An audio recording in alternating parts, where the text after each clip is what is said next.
Hey guys, this is me, Seth again, back with another video talking about, today I'm going to be talking about an interview I did with the young man, very, very intelligent and kind young man, named Garland Gonzalez. And so this interview, I conducted it as a kind of a way to get my foot in the door when it comes to coaching, especially on the high school level. And so the reason I talked to him is because one, he studied coaching in college briefly before becoming a lawyer.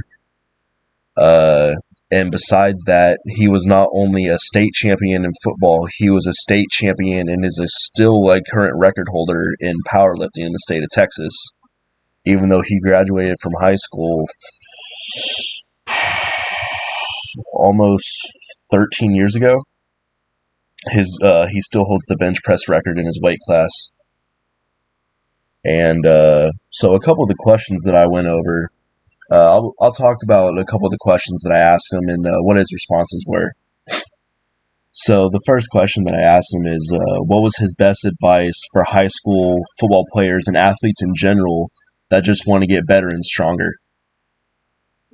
And he said the biggest thing when it comes to getting better and stronger as a high school athlete is just consistency, because he went a little more in depth, and he said that high school athletes, they kind of take for granted really what their bodies are offering them, because these, especially with these young men, their bodies are just purged with testosterone.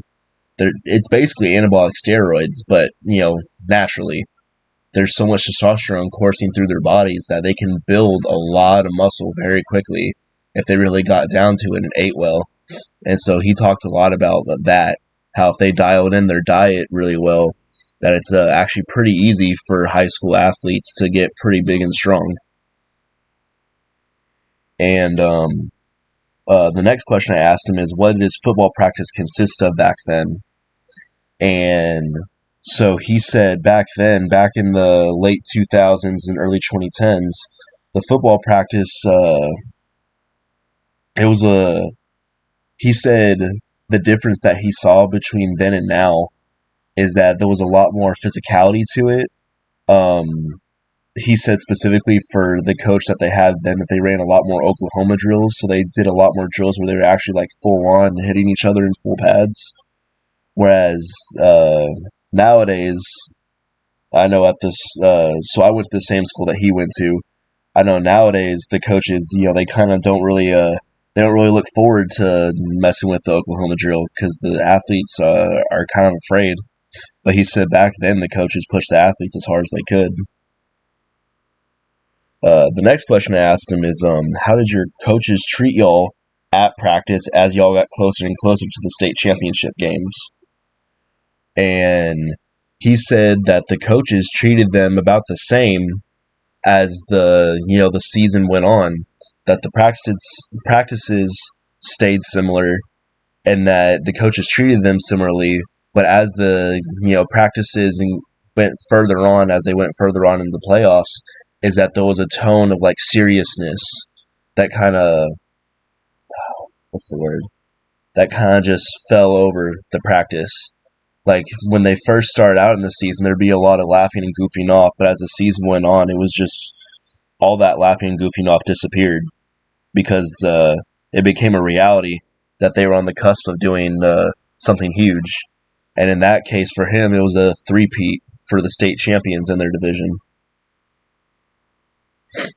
The next question I asked him was if you could go back and change anything with your training regimen or just overall through your high school career in sports and looking into coaching, what would it be? And in his case, he actually said he wished he had pursued golf a little bit more because he dedicated his high school career to powerlifting and football, which, he was a state champion in both. And that says a lot for a guy that's so big and physical that he'd rather play golf. But he said that he wished he had focused on golf more because, now that he's older in life, it's what he can actually do on the weekends. He can't really play football anymore but in his free time, he loves playing golf to relieve stress. And, he's able to, play golf all the time. And he hasn't played football in, over a decade at this point. He also said that he wished he had considered coaching more because he didn't really consider coaching until he got into college. So he really wishes he had thought about coaching a little bit more and wish he hadn't really lost his passion for it.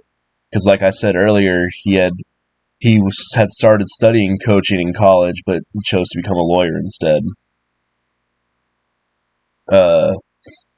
So the next question I asked him was his best advice for, kids that are new to football or just new to the weight room in general for getting in shape. And in his case, he said eat. He said the big thing for these young men is that they need to eat to put on size. And this is coming from a big guy. So when he played football, he was about 240 pounds at about 5'9" to 5'10", which, not crazy size, but enough size that, he was a force to be reckoned with. The next thing I asked him is, how do you feel about COVID's effect on high school football as a whole? And so he said COVID, since it's been so long since he was in school, he hasn't really been able to quite get the gist between the differences with COVID. But he said that COVID's effect on high school football and coaching, he said it's been fairly minimal when it comes to what he's understood. And one of the last things I asked him is if there was anything he especially missed about that his senior season, his last season, which was the 2010-2011 season. And at that point, they finished that season undefeated and state champions for the third year in a row. And they're actually one of only a couple schools in the state of Texas to win state in football 3 years consecutively. And he said the biggest things he missed about that is really the coaches. He said he missed the coaches that kind of taught him in those couple years leading up to it, that made him into the man he was. He missed the coaches and I guess their guidance. He said he really missed how they were his role models for becoming a great young man, and that the only reason he ever wanted to look into coaching in college was because of the impact those men had on him. And that's kind of a quick summary of the really awesome interview I did with Garland Gonzalez. Yeah, thank y'all.